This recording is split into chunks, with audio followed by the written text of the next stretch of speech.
Assalamualaikum warahmatullahi wabarakatuh. Perkenalkan nama saya Rike, NIM A1H12030 kelas B, berasal dari jurusan Pendidikan Anak Usia Dini. Di sini saya akan menjelaskan tentang materi mata kuliah pengantar pendidikan dari bab 5 sampai bab 9. Bab 5, pengertian, fungsi, dan jenis lingkungan pendidikan. Pengertian dan fungsi lingkungan pendidikan.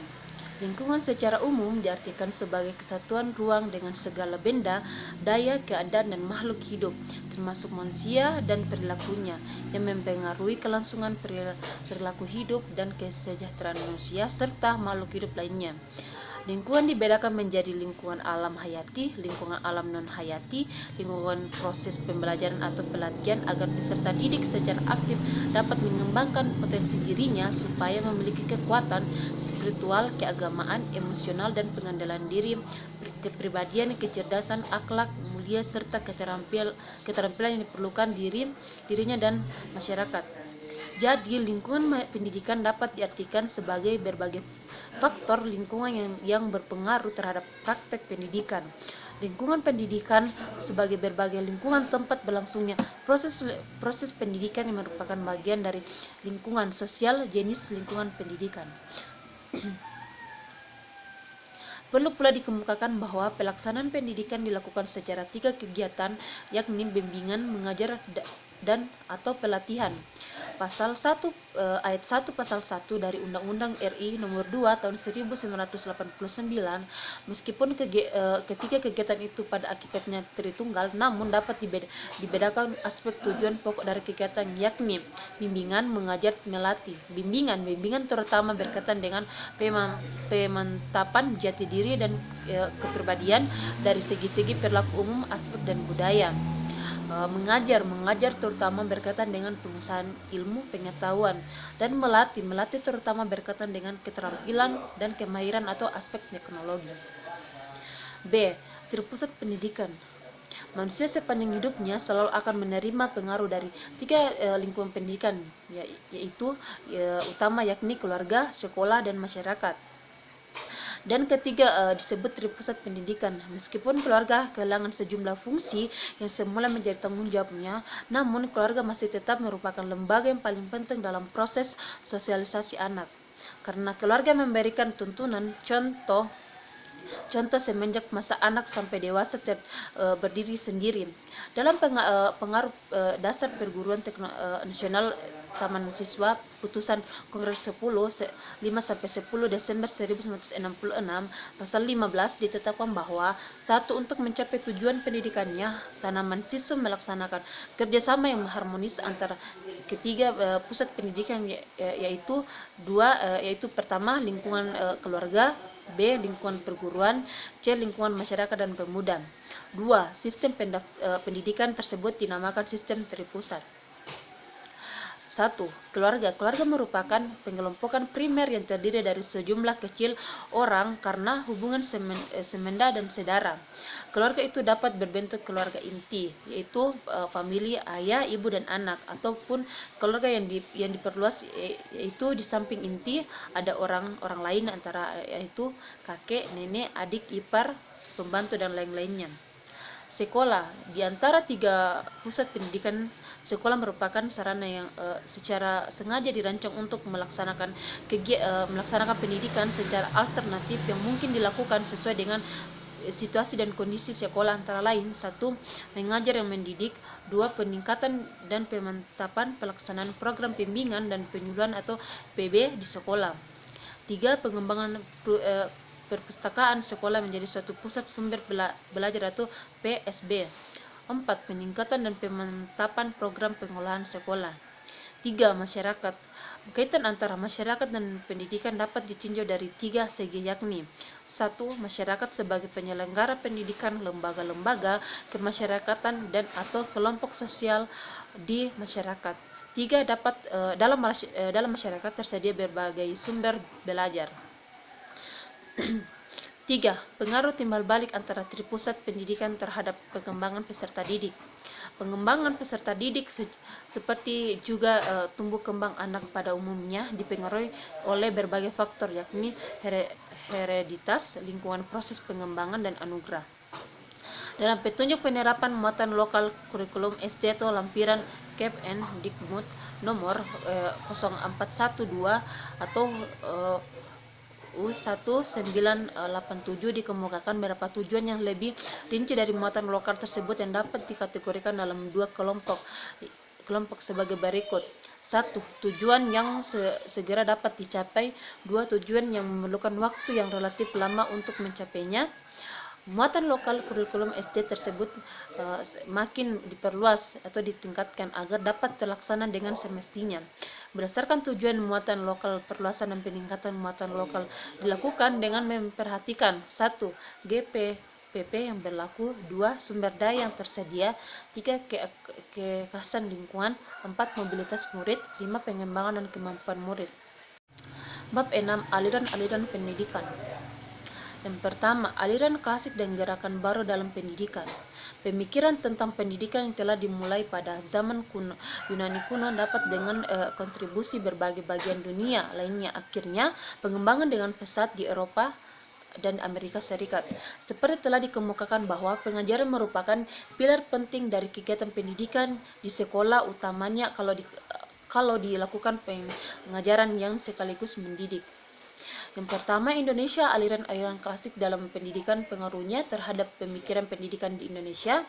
Yang kedua, gerakan baru pendidikan dan pengaruhnya terhadap pelaksanaan di Indonesia. B. Dua aliran pokok pendidikan di Indonesia. Dua aliran pokok pendidikan di Indonesia itu dimaksud dengan pengguruan tanaman siswa dan ruang pendidikan atau INS kayu taman. Dengan demikian, taman siswa telah meliputi semua jenjang persekolahan dari pendidikan prasekolah, pendidikan dasar, pendidikan menengah, dan pendidikan tinggi. A. Asas dan tujuan tanaman siswa. B. Upaya-upaya pendidikan yang dilakukan tanaman siswa. C. Hasil-hasil yang dicapai. Ketujuh, permasalahan pendidikan.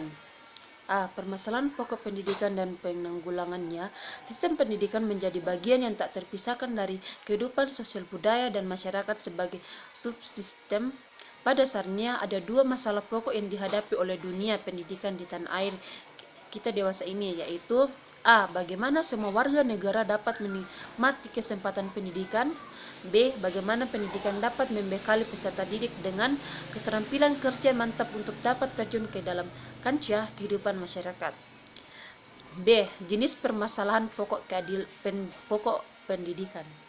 Seperti telah dikemukakan pada bagian A, pada bagian ini dapat dibahas 4 masalah pokok pendidikan telah menjadi kesepakatan nasional yang perlu diprioritaskan penanggulannya. Masalah yang dimaksud yaitu 1. Masalah pemerataan pendidikan. Yang kedua, masalah mutu pendidikan. Yang ketiga, efisiensi pendidikan. Yang keempat, masalah referensi pendidikan. D. Faktor-faktor mempengaruhi pengembangan pendidikan, yaitu uraian selanjutnya akan mengemukakan masalah makro yang merupakan faktor-faktor yang mempengaruhi perkembangannya masalah pendidikan, yaitu 1. Pengembangan iptek dan seni. Yang kedua, laju pertumbuhan penduduk. Yang ketiga, aspirasi masyarakat. Yang keempat, keterbelakangan budaya dan sarana kehidupan. E. Permasalahan aktual pendidikan dan penanggulangannya. Pendidikan selalu menghadapi masalah karena selalu terdapat kesengajaan antara apa yang diharapkan dengan hasil yang dapat dihadapi dari proses pendidikan. Contoh pendidikan moral Pancasila seperti yang telah diungkapkan tadi. Berikut ini masalah aktual tersebut akan dibahas satu persatu. A. Masalah keutuhan pencapaian sasaran. B. Masalah kurikulum. C. Masalah peranan guru. D. Masalah pendidikan dasar 9 tahun. 8. Sistem pendidikan nasional. A. Kelembagaan program dan pengolahan pendidikan. Pendidikan adalah usaha dasar untuk menyiapkan peserta didik agar dapat berperan aktif dan positif dalam hidupnya sebagai sekarang dan apa yang akan datang. Penyelenggaraan sistem pendidikan nasional dilaksanakan melalui bentuk-bentuk kelembagaan peserta program-programnya. Butir-butir berikut ini akan membahas kedua hal tersebut. 1. Kelembagaan pendidikan. Berdasarkan Undang-Undang RI Nomor 2 Tahun 1989 tentang Sistem Pendidikan Nasional, kelembagaan pendidikan dapat dilihat dari segi jalur pendidikan dan program serta pengelolaan pendidikan. A. Jalur pendidikan terbagi atas dua, itu jalur pendidikan sekolah dan jalur pendidikan luar sekolah. B. Jenjang pendidikan terbagi atas tiga, itu jenjang pendidikan dasar, 2. Jenjang pendidikan menengah, 3. Jenjang pendidikan tinggi. 2. Program dan pengelolaan pendidikan terbagi atas dua, yaitu A. Jenis program pendidikan ini terbagi atas 5, yaitu pendidikan umum, 2. Pendidikan kejuruan, 3. Pendidikan luar biasa, 4. Pendidikan kedinasan, 5. Pendidikan keagamaan. B. Kurikulum program pendidikan terbagi atas 2, yaitu kurikulum nasional dan kurikulum muatan lokal. B. Upaya pembangunan pendidikan nasional. Yang pertama, terbagi atas 2, yaitu yang pertama jenis upaya pembaruan pendidikan terbagi atas 4, yaitu pembaruan landasan yuridis. B. Pembaruan kurikulum. C. Pembaruan pola masa studi. D. Pembaruan tenaga kependidikan. 2. Dasar dan aspek legal pembangunan pendidikan nasional. Bab 9. Pendidikan dan pembangunan. Esensi pendidikan dan pembangunan serta titik temunya menurut paham umum kota atau pembangunan lazimnya diasosiasikan dengan pembangunan ekonomi dan industri yang selanjutnya diasosiasikan dengan dibangunnya pabrik, jalanan, jembatan sampai pada pelabuhan, alat-alat transportasi, komunikasi dan sejenisnya. Uraian di atas menunjukkan status pendidikan dan bangunan masih dalam esensi pembangunan serta antar keduanya. Yang pertama, 1. Pendidikan merupakan usaha ke dalam diri manusia, sedangkan pembangunan merupakan usaha ke luar dari diri manusia. 2. Pendidikan penghasilan sumber daya tenaga menunjang pembangunan dan hasil pembangunan dapat menunjang pendidikan, pembinaan, penyediaan sarana dan seterusnya. B. Sumbangan penyediaan pada bangunan. Pendidikan sebagai upaya bulat dan menyeluruh hasilnya tidak segera dapat dilihat. Sumbangan pendidikan terhadap pembangunan dapat dilihat pada beberapa segi. Yang beberapa itu terbagi atas 4, yaitu A. Segi sasaran, B. Segi lingkungan, C. Segi jenjang pendidikan, D. Segi pembinaan kerja atau sektor kehidupan. C. Pembangunan sistem pendidikan nasional terbagi atas 2, yaitu mengapa sistem pendidikan harus dibangun, B. Wujud pembangunan sistem pendidikan. Demikian dari hasil pemaparan materi pengantar pendidikan dari bab 5 sampai bab 9. Kurang lebihnya mohon dimaafkan. Saya ucapkan wassalamualaikum warahmatullahi wabarakatuh.